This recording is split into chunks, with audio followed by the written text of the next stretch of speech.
Ningún país de América Latina con esa ideología se ha podido desarrollar. Eso nada más te lo digo yo. Ninguno. Ni Chile con Pinochet, que era burgués, era conservador, pero era burgués. Igual que Báez. Igual que Báez. Era conservador, pero era burgués. Ni siquiera Chile se pudo desarrollar en la dictadura de Pinochet. O con Trujillo, que era conservador como Pinochet, pero era burgués. No pudieron por el peso de esa ideología tan fatal. Esa ideología atrasada medieval, que es la que domina América Latina. Por eso en América solamente hay dos países desarrollados que son protestantes. Los dos son protestantes mayoritariamente, que es Canadá y Estados Unidos. ¿Por qué México es pobre? ¿Por qué Chile es pobre? ¿Por qué? Por la ideología. Y esa ideología es la que nosotros tenemos aquí en República Dominicana. Y por eso yo saludé tanto que el doctor Euclides Gutiérrez Félix dijera que hay que sacar a Santana del Panteón Nacional. Eso es una contradicción histórica para nosotros, los que nos consideramos progresistas, no para Balaguer, que lo hizo. Balaguer hizo lo correcto, porque a Balaguer no le interesaba el desarrollo del pueblo dominicano, le interesaba el dominio de su ideología, igual que a Santana. Eso es lo que dice Juan Bosch, que invito a todo el mundo a leer, Perfil político de Pedro Santana. Tiene dos partes, donde Juan Bosch reconoce, oigan la coincidencia con Balaguer, Juan Bosch reconoce que Pedro Santana no era un corrupto ladrón, cita su testamento, le reconoce eso, le reconoce que lo que tuvo fue heredado con la dueña del hato, que él heredó. Por eso es que se convierte en atero, porque Pedro Santana no era atero. Pero Santana era hijo de un señor que vivía en Haití, en Hincha, en el Santo Domingo Español, y después vino para acá, para las márgenes del río Sama. Pero luego se mudaron para el Ceibo y ahí él, trabajando en una finca, se murió el dueño de la finca, que era apellido Febles. Y él se casa con la dueña del hato, con la viuda, y ahí se convierte en atero. Y empieza a asimilar y a reproducir el comportamiento atero colonial de los españoles. Por eso termina pidiendo una anexión a España. Por eso es que Juan Bosch es tan grande, señores. Por eso es que Juan Bosch es tan grande. Estos PLDistas no saben lo que tenían en la mano, pero lo metieron en un cajón. Y por eso el PLD en 20 años de gobierno, ni lo hizo Antonio Guzmán, ni lo hizo Jorge Blanco, ni lo hizo Hipólito. Hipólito no lo tenía que hacer porque no representaba esos intereses. Pero Guzmán, Jorge Blanco, Danilo y Lionel sí no sacaron ahí a Pedro Santana del Panteón, ni liberaron a la educación dominicana del concordato, que yo se lo pido personalmente al presidente Luis Abinader. Presidente Abinader, cásese con la gloria y en estos 4 años, entre otras cosas, dos de sus principales prioridades tienen que ser: una, tienen que sacar a Pedro Santana del Panteón Nacional, porque Pedro Santana es el símbolo del atraso ideológico dominicano. Hay que reconocerle sus aportes militares, como se lo reconoce Juan Bosch en Perfil político de Pedro Santana.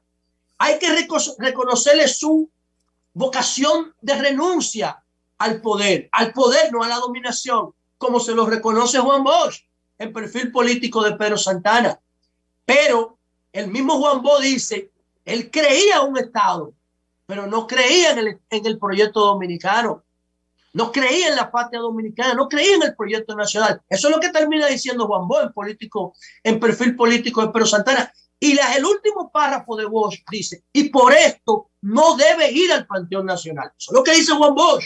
Eso fue lo que Juan Bosch le dijo a Danilo y a Lionel, pero ninguno se atrevieron porque no son progresistas. Son estructuralmente conservadores. Pueden tener una visión burguesa, como la tenía Báez. Para mí, Buenaventura Báez era un tipo burgués, pero extremadamente conservador. Y el padre intelectual de la corrupción dominicana, o por ejemplo, José María Cabral, tenía una posición burguesa, pero conservador. Lo mismo que pasaba con Santana y lo mismo que pasó con, oigan esto, señores, en mis cálculos yo tengo que de 177 años que cumple mañana la República Dominicana, de 177 años, los conservadores como Báez, como Santana, como Trujillo, como Lilis, como Balaguer, todos los que hemos tenido, salvo una excepción que yo hago con Francisco Rosario Sánchez, que nada más duró 3 meses, Manuel Jiménez, el que sustituyó el primer gobierno de Santana, no sé si lo ponga, aunque fue trinitario, ese fue el que fue destituido por Santana después de la batalla del 30 de marzo. No sé si lo ponga como progresista, duró 9 meses. José Salcedo, Gaspar Polanco, Benigno Filomeno Rojas, que fue asesinado por Santana. Pedro Pimentel, Ulises Francisco Espaillá, Gregorio Luperón, Francisco Gregorio Villini, Morales Languasco. Juan Bosch, en 1963, que fue el último gobierno progresista que tuvo este país. Juan Bosch fue el último ensayo de progresismo que tuvo este país en el 63. Y todo eso no llega, señores, a 10 años. De 177 años, no hemos tenido 10 años de progresismo. ¿Cómo vamos a aspirar al progreso?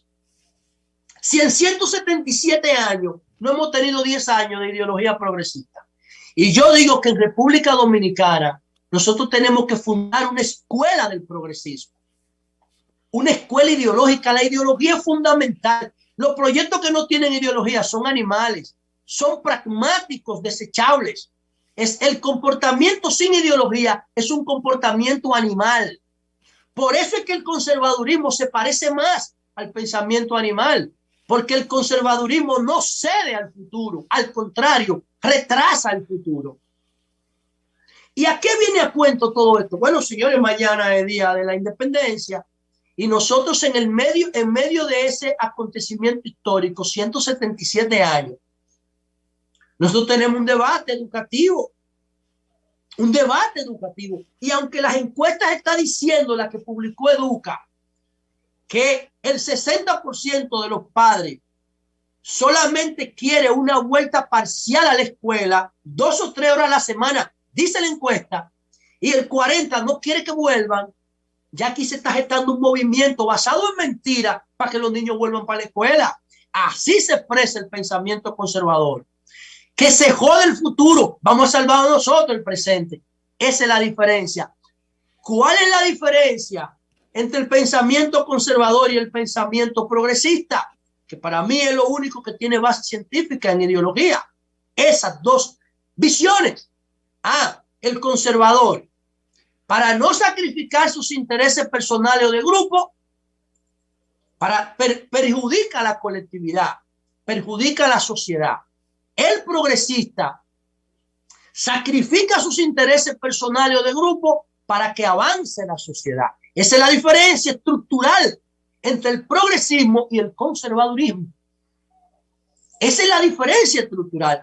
Entonces, cuando yo digo no, que avance la sociedad, vamos a concentrarnos en clases virtuales. Y los muchachos que vayan a la escuela a hacer taller, a hacer deporte y a hacer presentaciones y a compartir con los amigos una vez a la semana. El pensamiento conservador dice, mierda, pero ¿y todos los negocios que yo hago alrededor de la escuela? ¿Y la butaca que yo vendo? ¿Y los libros que yo vendo? ¿Y los uniformes que yo vendo? ¿Y la mochila que yo vendo? ¿Y el desayuno que yo vendo? ¿Y los detergentes que yo vendo? Ven. ¿Y los cuartos que yo cobro? Yo digo, no, el profesor del futuro tenemos que empezar a construirlo porque no existe.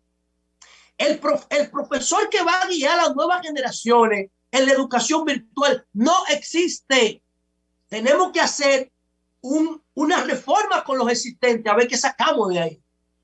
Porque ya los niños dominicanos manejan más información que los profesores. Tenemos que empezar a construir el perfil de los profesores del siglo XXI. Entonces, yo digo, no. Hay que mantener la educación virtual porque todo el mundo se está virtualizando. Y le pongo un ejemplo claro y breve antes de terminar. Porque voy a terminar insistiendo en el pedido al presidente Abinader. Miren, hay un tipo que yo digo que está entre los principales pensadores actuales, que se llama Jeremy Rifkin. Y él acuñó un concepto que se llama costos marginales cero, para que ustedes vean un ejemplo de progresismo y conservadurismo. Los libros físicos, como este que yo tengo aquí, como este libro, Revolución Sexual, de Catherine Scheraldi de Núñez y Miguel Núñez, este es el pastor evangélico. Revolución Sexual, una perspectiva bíblica y un análisis médico. Lo estoy leyendo porque yo respeto mucho la religión. Y entonces, ¿qué ocurre? Ese libro físico en la economía industrial, yo tengo que producirlo, yo tengo que diagramarlo, yo tengo que ilustrarlo, luego tengo que corregirlo, luego tengo que imprimirlo con papel y tinta contaminante. Esto pesa muchísimo, como media libra. Luego tengo que almacenarlo, luego tengo que distribuirlo, gastando combustible para mantenerlo en almacenamiento y para transportarlo. Pero cuando yo lo vendo, ya no lo tengo. ¿Saben? Si yo le vendo el libro a ustedes y yo hago 1000 libros, me quedo sin libro. ¿Qué es lo que dice Jeremy Rifkin en Costos Marginales Cero? Este es el libro conservador. Esto representa los valores del conservadurismo. Ahora, ¿qué pasa con los valores del progresismo aplicado al libro? Este mismo libro yo lo tengo aquí. Yo lo diagramo, yo lo corrijo, pero no lo imprimo. No lo imprimo, lo dejo en formato digital, lo convierto a ebook, a libro electrónico. Entonces yo se lo puedo mandar, señores, escuchen, a los 2.8 millones de dominicanos estudiantes. ¿Saben qué? Gratis y con un clic. Ustedes ven. Entonces ya los 2.8 millones de dominicanos estudiantes, alumnos y alumnas, ya están empoderados. Aquí nada más están empoderados el que lo pueda comprar. Aquí está empoderado todo el mundo. Ustedes ven. Entonces eso es lo que dice Jeremy Rifkin, porque yo vendo 2.8 millones de libros, pero me quedo con el libro y lo puedo actualizar permanentemente. Este libro ya no se puede actualizar. Más nunca. Hay que hacer otro libro de que edición corregida y actualizada. ¿No? Este se actualiza todos los días. En las actualizaciones que se hacen aquí, automáticamente cuando el alumno se conecta, ya está también actualizado. ¿Ven? Ustedes ven qué acto de magia, qué cosa tan maravillosa. El libro electrónico es una expresión de progresismo y el libro físico es una expresión de conservadurismo. Entonces, los que no quieren educación virtual permanente son conservadores, porque no quieren dejar los intereses que están asociados a la educación física en la escuela y que lo benefician a ellos. De eso se trata.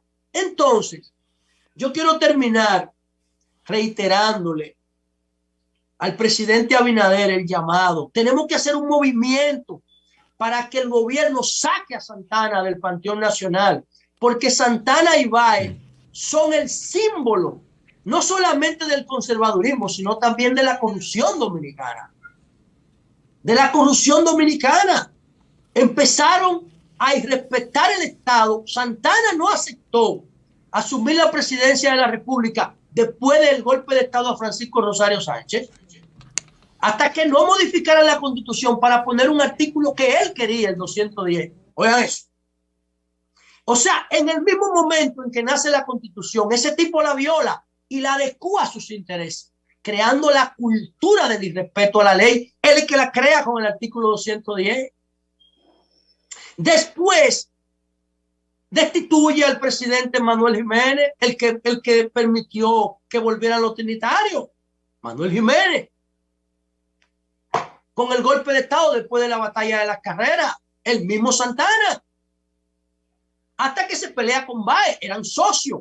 Báez es el que declara a Santana libertador y lo compara con Colón. Báez, señores. Después se pelearon. ¿Por qué? Por el pleito del poder. Por lo mismo que se pelearon Leonel y Danilo. Por lo mismo que se pelearon Salvador y Jorge Blanco. El mismo comportamiento fue el de Báez y Santana. Eran socios antes. Entonces, ese tipo de perfiles no puede estar en el panteón porque Santana conspiró permanentemente. Cuando yo intervine en la discusión, en la ponencia de Euclides, yo decía, Santana traicionó a los de la Revolución de Santiago del 58. Porque ellos lo mandaron a buscar, porque ellos pensaban que la diferencia con Báez no iban a llevar a Santana a volver al conservadurismo, pero no es que Santana instintivamente, como dice Juan Bosch, era conservador y rechazó a los liberales, los utilizó y luego los rechazó porque él entendía que los intereses ideológicos estaban en juego, los intereses religiosos, los intereses económicos. Eso es lo que dice Santana en un documento de la época. ¿Por qué traicionó a los liberales? ¿Por qué traicionó a los progresistas de la Revolución de Santiago y de la Constitución de Moca del 58? Lo volvió a traicionar. Y termina, ¿cómo termina Santana? Antes de morir en el 1864, termina tratando de anexar el Estado dominicano al Estado español. Porque no creía en la dominicanidad, señores. No creía en el proyecto duartiano. Duarte debe ser el único padre de la paz. Porque Duarte fue el que pensó y concibió esto. Él es el ideólogo de lo que somos. Santana era ahora un conspirador contra esa ideología progresista que promovía Duarte, que era un institucionalista. Entonces yo termino con este llamado al presidente Luis Abinader. Presidente, si usted se considera progresista, porque si no se considera progresista, ese es su derecho. Yo nunca he escuchado al presidente Abinader definirse en términos ideológicos. Si usted se considera progresista, por ejemplo, eliminar el despacho de la primera dama es una acción progresista. Eliminar las instituciones duplicadas del organigrama nacional es un comportamiento progresista. No querer que pongan su foto en los despachos públicos es un comportamiento progresista. Si usted se considera progresista, presidente, vamos a crear las condiciones para sacar a Santana del Panteón Nacional, a Pedro Santana. Punto número 1. Y punto número 2, presidente Abinader. Vamos a desligar a la educación dominicana en el Consejo Nacional de Educación del concordato de 1954 que firmó la dictadura de Trujillo con la iglesia. Si usted lleva a cabo esas dos acciones, presidente Abinader, usted estaría creando las bases para que el progresismo dominicano se exprese y se empiecen a generar las condiciones para que la República Dominicana pueda mirar un horizonte de desarrollo.